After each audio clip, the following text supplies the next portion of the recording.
Good afternoon, my sweet squidlets, or good morning or good evening, wherever you may find yourself when you're watching this video. I am talking about top speeds on motorcycles today.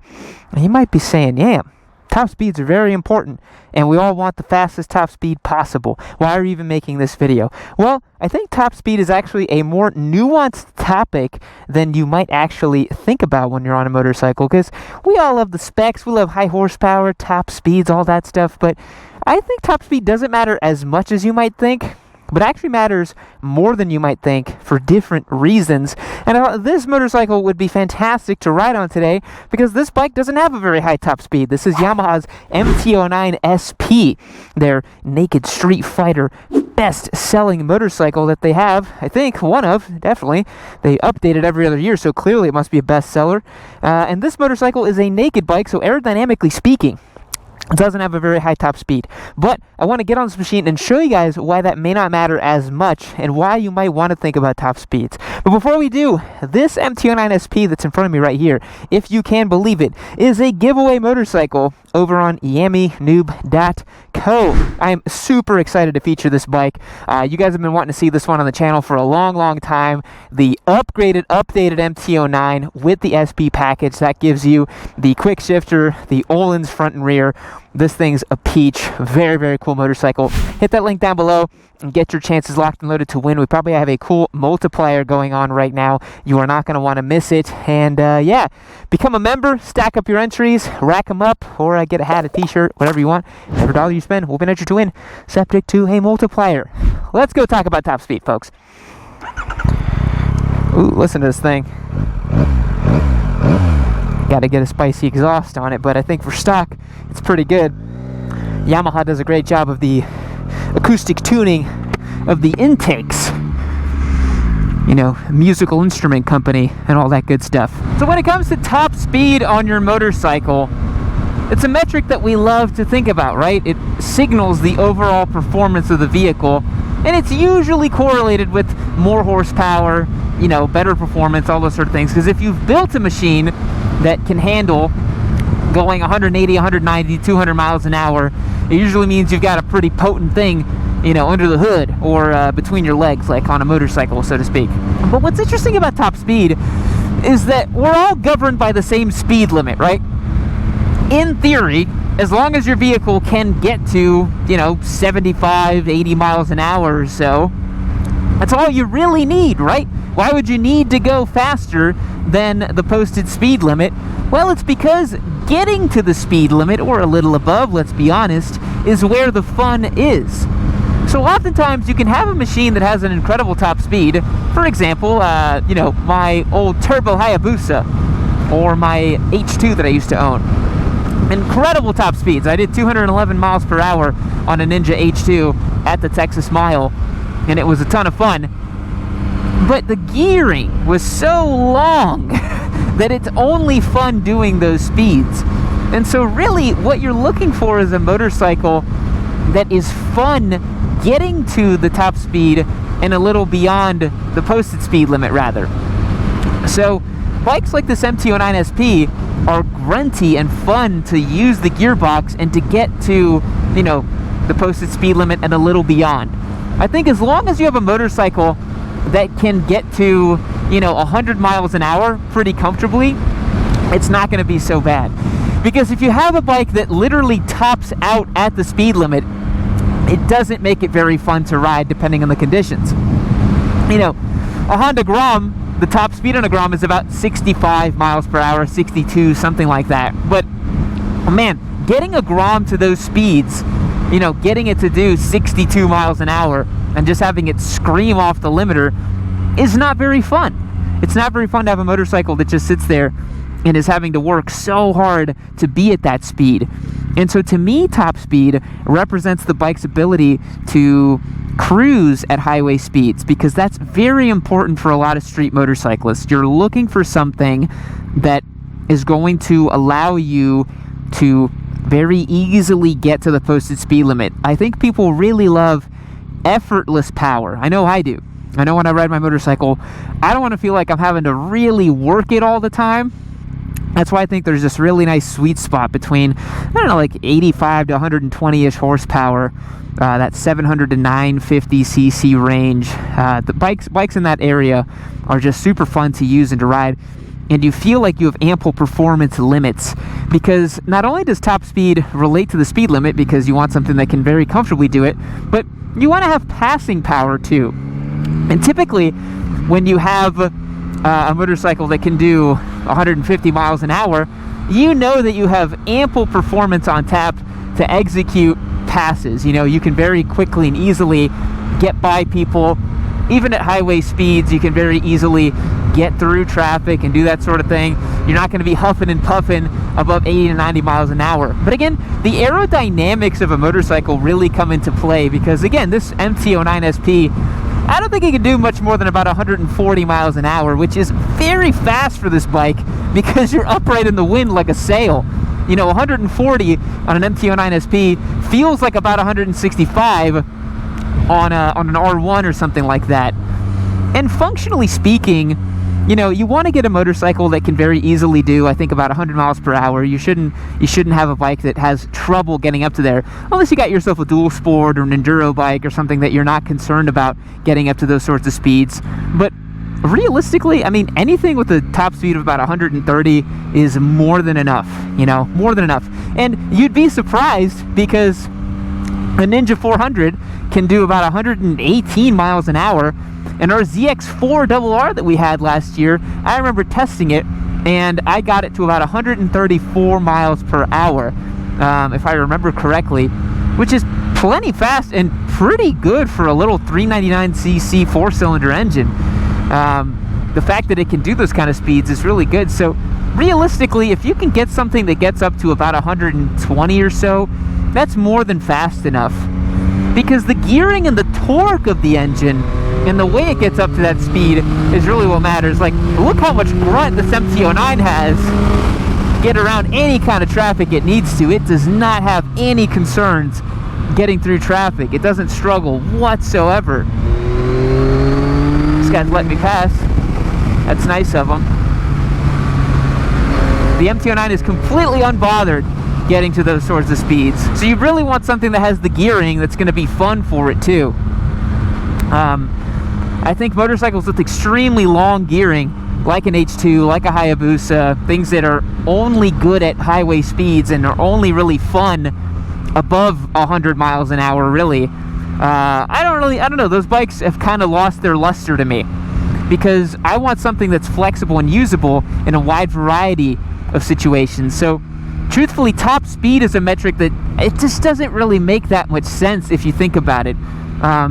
But it certainly is fun to brag about, isn't it? You know, I remember I loved telling people that the H2 was more than capable of going 200 miles an hour in a standing mile from a stop. And most people don't understand how insanely fast that actually is, but that is just ludicrously fast for a motorcycle. To just even hit 200 is a bucket list goal for many motorcyclists, you know? And to do it in a standing mile is incredibly impressive, and that wasn't even the top speed of that machine. It could go much, much further than that. So we'll see here, we can execute a nice pass with this MT-09 because it has that grunt in the middle. And that's something that top speed doesn't tell you about. If you have a motorcycle that has a lot of top-end power and long gearing, you're not going to have that mid-range grunt and the ability to very easily get through traffic like that. You're going to actually maybe have to drop a gear to get it up to the revs to then get it up there. I think of stuff like a Yamaha R6 or a ZX6, you know, the 600 class of super sports. They actually really struggle getting to their top speed, and their top speeds are vastly overstated by many people online, you know. Many people online grossly overstate the ability of a 600 for whatever reason. I think if they want to go fast, just get 1,000, man. Go get yourself an R1. I guess you can't because they don't make them anymore. So you got to get yourself an MT-09 and be okay with the fact that your top speed is maybe a little bit less. And what's funny too is, again, people love using it as a yardstick and talking about it and measuring it, but functionally speaking, you're going to hit the top speed maybe once on your motorcycle. Maybe one singular time you're actually going to be able to hit that top speed. because it's just not realistic. For the type of riding I do here in Austin, I've got these kind of hill country roads. It's so much more fun to use the gearbox and to enjoy the bike rather than go out and just go as fast as possible. And, you know, I don't want to clown on anybody, but it's the kind of dumb squid thing to do, to just go out on a highway and pin the throttle as fast as possible. It doesn't really take much skill, it just takes bravery and a big dash of stupidity to do that. And so, you know, in your first years of motorcycling, look, you're gonna go out to a highway late at night and see what the thing can do. Everyone's done it. I've done it. I've done it with the vast majority of motorcycles I've owned. And especially if you have something that coaxes you and wants you to do that sort of thing with it, you're gonna go out at night and see what it can do. But beyond that, after a certain point with the motorcycle, it stops being as interesting to do that sort of thing. It's not really that fun to take your motorcycle out on these top speed runs, you know? Man, this thing is fun.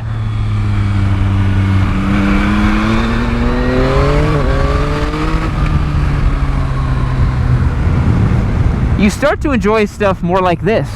Twisty roads, challenging conditions, undulations, using the brakes, trailing it in. That starts to get a lot more fun and interesting than just owning something that has a theoretical higher top speed than your buddy's bike. Because that to me is kind of a bit of a low IQ way to enjoy motorcycling. Don't you think? Don't you want to be a good rider? Don't you want to enjoy the machine and have fun with it?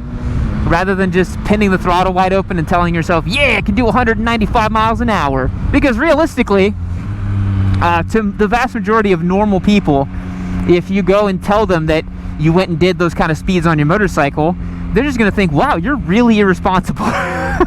Like, that is not a smart thing to do. You know, if you take it out to a track, if you got something like Coda, nice long straightaway, you can hit ridiculous top speeds at Coda. But it's in function of completing a lap time. It's not just doing it because you can. You know, there's a big difference. Man, this MT-09 is supremely enjoyable to use. Really, such a nice street bike, huh?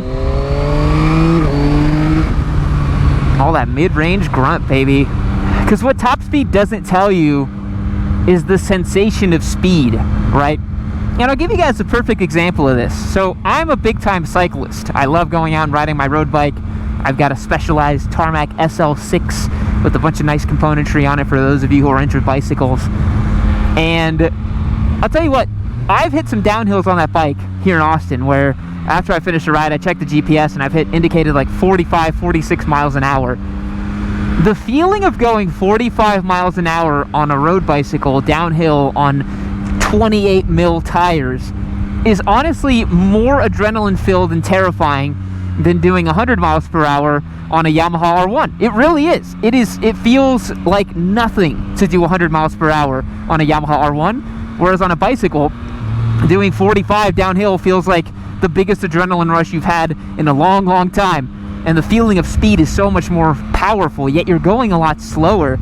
And so sometimes you can buy a bike that has a high top speed and you perceive it to be a high adrenaline machine, but some of these bikes are so stable and so capable that it doesn't even end up feeling that dangerous or crazy to do those speeds.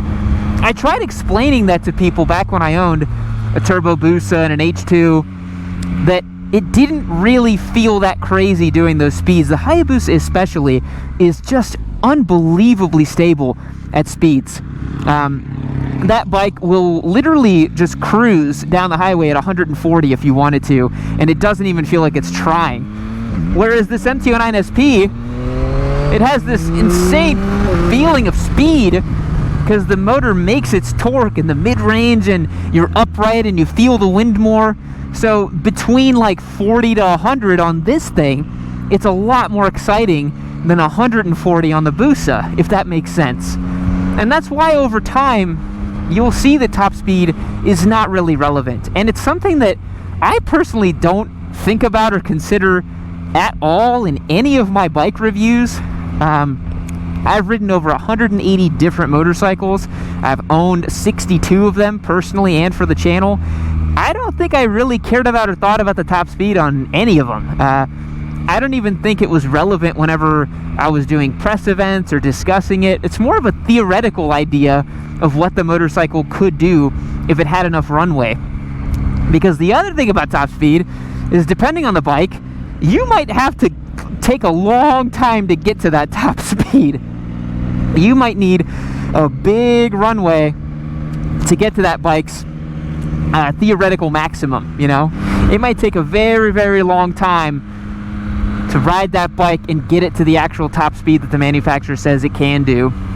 And I think top speed is only relevant if you're, you know, a MotoGP racer, where that is actually important for lap times. In club racing, nobody thinks about top speeds. You think more about corner speeds, you think more about lap times. You know, gearing is so much more important than top speed. How you're getting to the speed and what RPM you're at a given speed is so important. You know, like, I think this MT-09 SP is geared so nice for the street because it's like you have power everywhere, but that's also because of the engine layout. A 3-cylinder motor is going to have way more broad power in the middle than a 4-cylinder engine. A 2-cylinder engine is going to have way more low-down torque. So everything really depends on what goal it is that you're trying to reach, right? If you're trying to just go for the highway roll racing stuff, yeah, maybe top speeds are important to you then. But honest to God, I don't think that should be the biggest concern for you, realistically. So yeah, guys, that's going to be my opinion on top speeds. Do you think they're relevant? What do you think about top speeds? Is it something that concerns you when you're riding your motorcycle or trying to buy a bike? I know for a lot of you out there considering the beginner categories, your 400, 500 cc machines, are you thinking about top speeds when it comes to that? Are you concerned they're going to be gutless on the highway?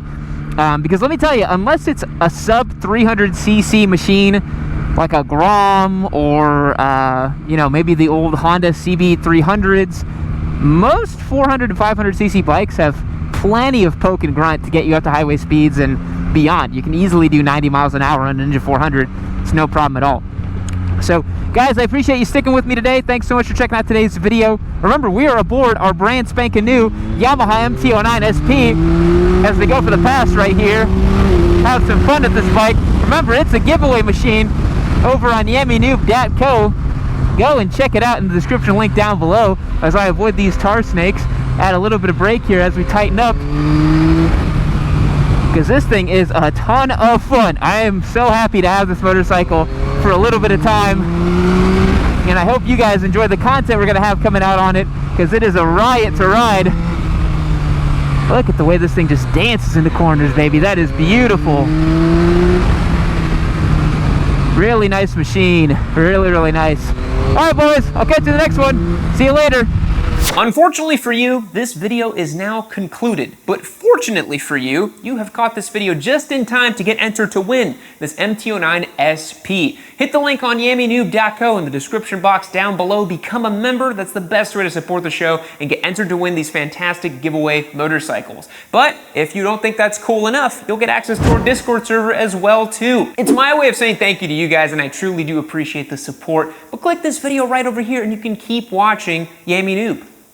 And why wouldn't you want to keep watching Yammy Noob? Why? What's stopping you?